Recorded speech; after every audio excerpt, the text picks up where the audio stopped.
Hi, I'm Bill Search, and this is your regular dose of small group leader encouragement. Today I want to talk to you about childcare solutions. Maybe you have kids, maybe someone in your group has kids, maybe everybody in your group has kids, and you're trying to figure out what do we do with them. Well, the first thing, I got to run a little quick disclaimer. You're the parent, or at least you represent parents, and every parent is responsible for the well-being and health of their own kid and their safety too. And so take these as considerations for your group as you think about what to do with the kids in your group. First thing you can do, easiest thing you can do, is just tell every family, get your own sitter. You're responsible. Turn your kids over to someone you trust.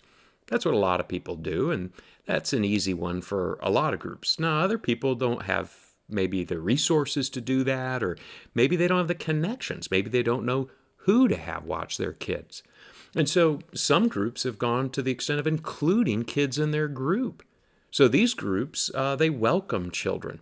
I remember when my wife and I were fairly early in the family season of life, and when the baby was in the car carrier, that was an easy one.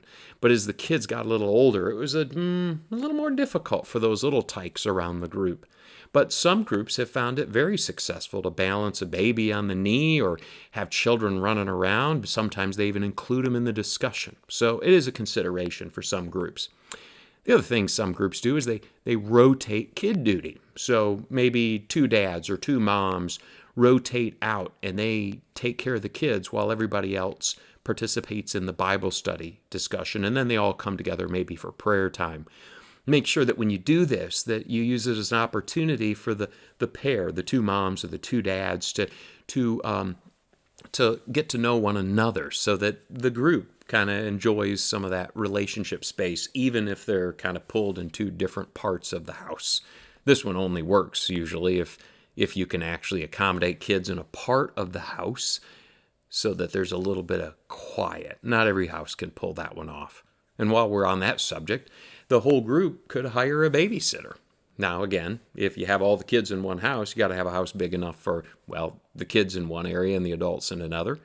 I've even heard of some groups where the group is kind of representative of one neighborhood. So one house becomes the kid house and some sitters watch the kids over there while the adults are in a different house. Maybe that one will work for you.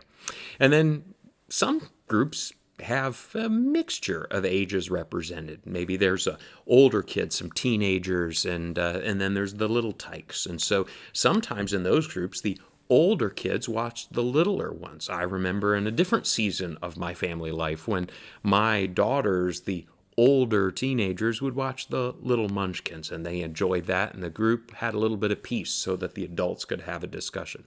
Whatever you do, put your creativity cap on and think through what to do that could include your kids or at least watch over those kids.